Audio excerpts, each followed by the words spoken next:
Hi, I'm Schadt, CEO of DoubleHorn. Today I'm joined by Stephen Straus, co-founder and managing director of KUNGFU.AI. Hi, Stephen. How are you? I'm doing great. Thanks for joining. Thanks for having me. Well, we got a lot to talk about today, a hot topic in AI. But before we dive into Kung Fu and AI, let's give me a little bit about your background and how you ended up where you are today. That sounds great. I appreciate you asking. You know, at a high level, I tell people that I'm a serial entrepreneur and former venture capitalist. So KUNGFU.AI is my 5th startup. Wow. And 2nd professional services firm. And I also spent 9 years at Austin Ventures, a venture capital firm. And so I've always been in the tech entrepreneur space, and I've been on both sides of the table as I've gone through my career. You've got the bug for sure. I have. I actually say I'm unemployable yeah, at this point. Exactly. No, I understand. I understand. Before we move on, and this is something that I'm asked about quite a bit, talk about the VC experience, the evaluating all of those business plans that came across your desk. And I mean, you know, the ratio of what's accepted is very small to what you see. Yeah, very small.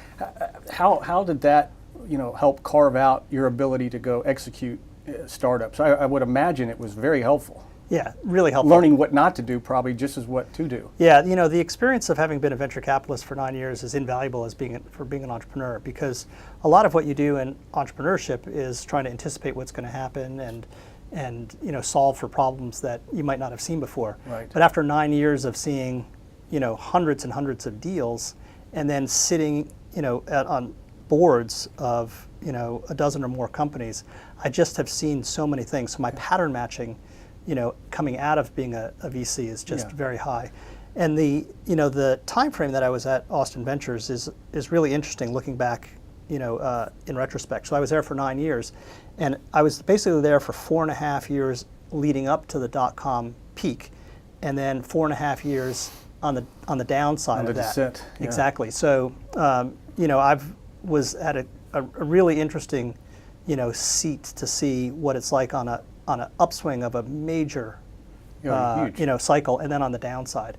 And so, again, all those perspectives are really interesting. So your question about, you know, just seeing so many deals, you know, I've had firsthand experience with world-class teams, and also teams that are, you know, anything but world-class. And I've seen, you know, companies that have made it through, you know, basically exactly as their business plan, you know, as they said in their business plan, which is basically almost nobody. Well, wouldn't you say that's very rare? I mean, startups, incredibly rare. To even hear you say you witnessed one is surprising to me. As somebody that started companies, they never end up, at least my experience. Yeah, I was basically thinking about one company, and so, right. And then just seeing all the different ways that things can go awry, and how people have recovered from it. So, just, you know, a lot of really interesting learning and experience out of all that. What would you say are some of those attributes? Again, before we move on to Kung Fu, I find this fascinating. You sat in the bird seat, right? Yeah. Watching up that vector. Exactly. What adaptability, you just mentioned that. You having to adapt is huge as an entrepreneur, because the climate changes, you can't just close your doors, you know? So what are some other attributes? You know, I think that some of the top attributes for people just being in entrepreneurial settings, not just entrepreneurs, are risk tolerance. Yeah. You know, I have come to realize that I just have a higher risk tolerance than an awful lot of people. You know, ability to manage ambiguity. Yeah. You know, it's almost the opposite of what you see of someone who's a cube dweller at a Fortune 500 company. Yeah. And that's in part why I joke that I'm unemployable, because it's those attributes that make you good at this, make you not want to do those things, because there's no ambiguity in that kind of role. It's a proven commodity. It's been there for a long time. Exactly, and there's very little risk, and so those are things that I find exciting. So. Yeah, no, that answers. So let's talk about Kung Fu. That sounds great. Yeah, so AI, I mean, just that's almost a new cloud now, right? Just a word. Yeah, the buzzword, yeah. It is the buzz, right? So talk about Kung Fu, and then drive us down maybe into your portfolio, your service offerings, and sure. And for our audience, definitely give your view of AI. Yeah, well, let's start with my view of AI, because you know, the term artificial intelligence is pretty meaningless at this point. A lot of people use the term machine learning or whatever other word they might use. Right. But I have a couple working definitions of what it means, and you know, regardless of what people interpret the word as, this is how I think about it. The simplest one is is anything that a computer can barely do right now. Okay. And so that's a very moving target. And the example I give to people is touch tone on a phone where you dial with buttons. That was considered AI at one point. Right. And now we think of, well, frankly, people below a certain age don't even know what I was touch about tone to means. say, you know how many people are not even touching a button these days. Yeah, exactly. Yeah. So that was considered AI at one point. But I think a more practical definition is solutions built on data. And that really gets to the heart of the difference between traditional software development and AI solutions. In other words, in software development, you're writing code that says specifically what's going to happen as the computer operates. But when you have data solutions built on data, what you're doing is the computer is taking lots of data in and developing all sorts of knowledge about that, and then using that to predict things that are going to happen in the future. And so that's my working definition of AI. Before you jump to Kung Fu, because that helps a lot set the stage for our conversation, where do you think the development cycle is in what you just said? I mean, are we at the bottom of the right of the U curve here? Or, I mean... So it's a great question. So if you've been in the AI industry for a long period of time, there's this concept of AI winters, where AI was in vogue, and then it got overhyped, and then it went through an AI winter. Winter, okay. And so, if you've been in the industry for a long time, you have a pretty jaded perspective of where we might be right now. But I personally think that we are in essentially the golden age of AI, because this is where it really takes off from a commercial point of view. Okay. And I peg approximately 2016 as the year that shift started So being we made. kind of crossed the chasm, if you will, in 16, and now we're into commercial acceptance. And so I mentioned that I lived through the dot-com boom and dot-com bust. And so for people of an age that lived through that, I frankly believe that we are in about 1997 relative to the internet. In other words, in 1997, you could tell that something major was happening. But there was a lot of, it was almost like you were in the fog, and you could see the outlines of where it was going, but you really couldn't, discern with much certainty where it was going to go, but you knew it was going to happen. Right. And, think about what happened in 97, 98, 99, and take out the bust, because that was, about hype and stock market, et cetera. Yeah. But the fundamentals going into, 001, 02, 03, 04, we were just on a massive, a massive upward clip. And I feel like that's where we are right now. Wow. I have no idea what the S-curve is going to look like relative to what happened with the internet. Hopefully there won't be a big boom and bust like there was. So drastic, right? So drastic, but from a fundamentals point of view, I really feel like this feels like the early days of the dot-com boom. And all our clients are essentially saying that indirectly by saying that they really feel like they want to and need to start understanding how they can apply machine learning to their problems. Many of these are problems that they wouldn't have been able to solve and haven't been able to solve with standard software development. So take that. That's a perfect foray into Kung Fu. So your solutions, your services, and what you do. And you even go down the path of a use case. Someone approaches you with what type of problem? Yeah. So it's a good question. Yeah. So KUNGFU.AI is a professional services firm, and we work with mid to large size enterprises, and we have service offerings in 3 areas. So we call them strategy, solutions, and transformation. Right. So on the strategy side, we help our clients understand what they could and should be doing with these new technologies and these new capabilities. And we tie their business goals to what's feasible from the state of the art of the technology to what their data is that they either have or they could acquire. And we offer a lot of services around what data they could be acquiring, either internally So in other or words, externally. you may say, look, I'm going to help you unlock the potential here. Exactly. Or they may not even know they have access to this. That's exactly right. Right. And so, and I'll talk a little bit more about our methodology in a minute, but just to give a kind of a high level view of it. So that's what we do on the strategy side. And then from a solutions point of view, we build these custom AI solutions for them. We start by trying to de-risk it as much as possible by building what we call a research prototype and then a proof of concept. And that proves that that the solution can be built. And it's important to note that in software, it's typically quite deterministic as to whether you can build something or not. But in the AI space, there's often risk as to whether something can give good enough results or predictions based on the data you have and the state of the art of the algorithms and tools. Right. And so we really try to front end and de-risk these solutions that we're building for our clients. And then the third pillar of what we offer we call transformation, and that's all about the notion of helping our clients bring these capabilities internally, inside. And so we meet them wherever they are. If they're just starting, we help them get started. If they already have significant capabilities, we help them expand from there. And I think there's a really interesting thing about this concept of transformation and where it's going, which is in response to the whole rise of the internet, companies completely reorganized. If you think about how companies were organized prior to Netscape, let's say 1995, and how they're organized today, it's completely different. And it's all in response to the internet. The names of the titles that we have in our companies, how we're organized from an org structure point of view, all transformed over a couple decades in response to the internet. Yeah. The exact same thing is happening in response to AI. Right. And the companies that get ahead of that are the ones that are going to be able to take most advantage of all these new technologies. But your arbitrage, if you will, Kung Fu's, is finding the companies that are either slow to that transformation or quite honestly have just said, we need help. We know we have to do it.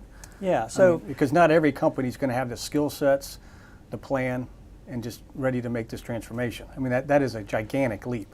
Well, yeah, I think that bigger picture transformation is something that is just starting, and we're trying to be thought leaders in what that looks like, but it's very unclear as to exactly what that's going to look like. So you don't have to get tied up in that right now.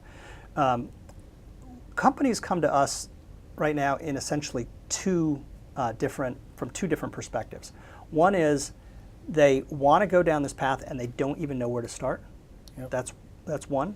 And then the other is they're pretty sure they know what they want to do for a project, but they don't necessarily have the skills internally, or the skills that they have internally are allocated somewhere else, right? They just don't have enough bandwidth. Not enough bandwidth. Yeah. And so, for the companies that come to us not knowing what to do, our primary goal is to identify as small an engagement, and that may sound counterintuitive, but we try to find as small an engagement with them that's going to deliver results so that they can get confidence that they can do more.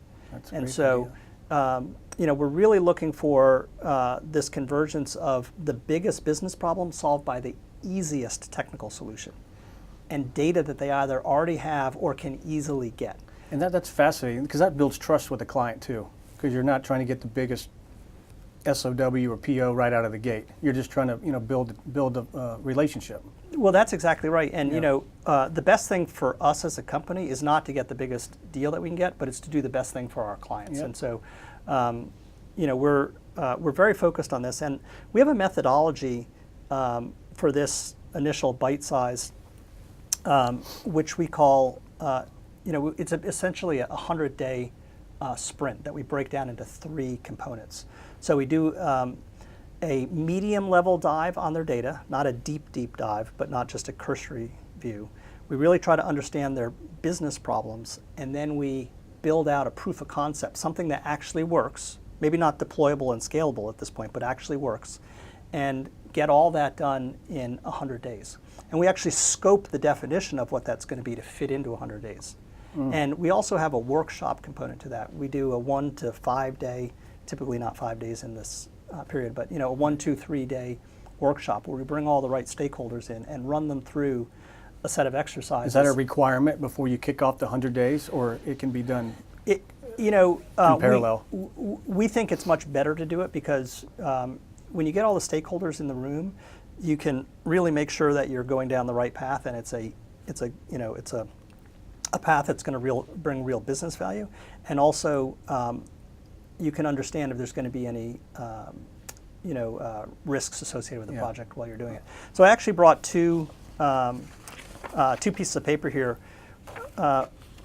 We talked about this earlier. Yeah. There's the traditional lean startup canvas. Yeah. So we have a partner named Voltage Control that is a workshop company. they work with us and run our workshops. But this we call the AI Readiness Canvas. And so you walk through this piece. Each one of these boxes is a component of a workshop. Okay. And so if you're doing a 3-day workshop, you break this down into 3 days. If you're doing a 1-day workshop, you have to go pretty quickly through each of these areas. And this is really a roadmap for how you, build a strategy and identify these use cases and then sort through them. And then we also have this data worksheet. And so, data is obviously critical for any AI project.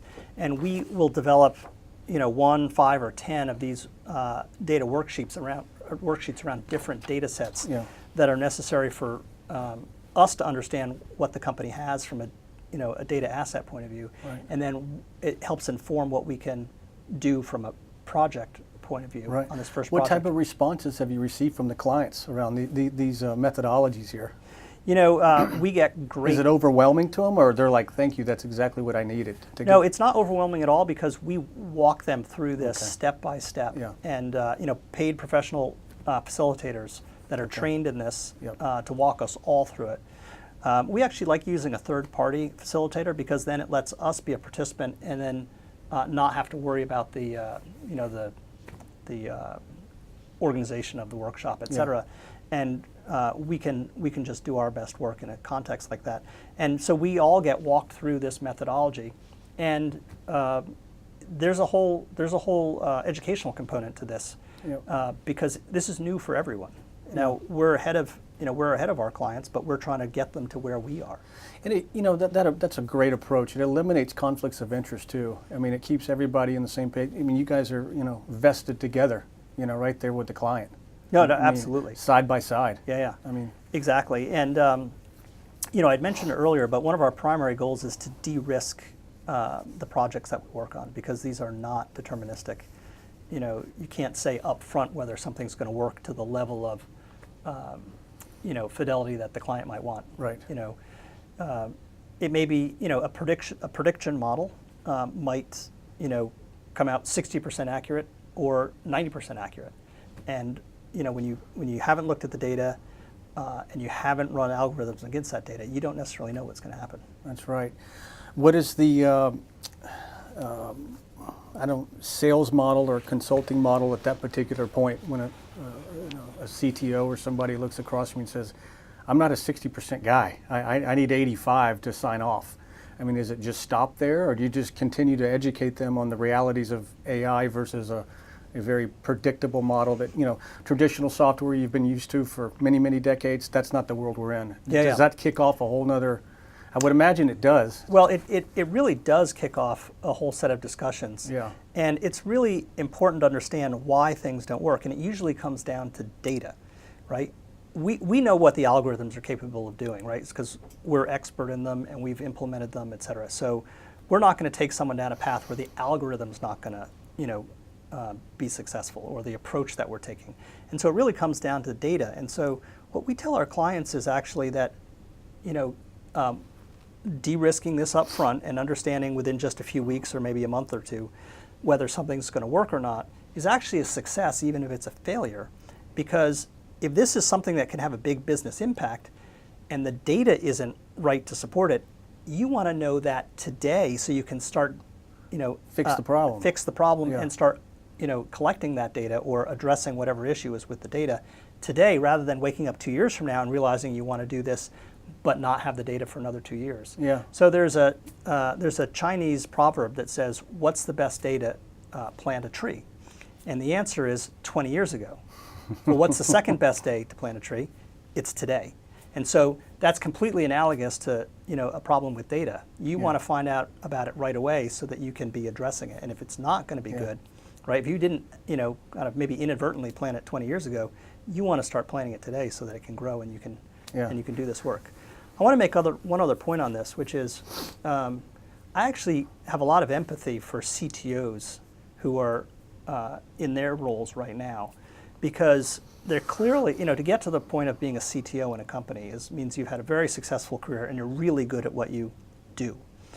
But there's a real discontinuity that's happening right now. Right. And it's hard for today's CTOs to know how to approach this because they don't.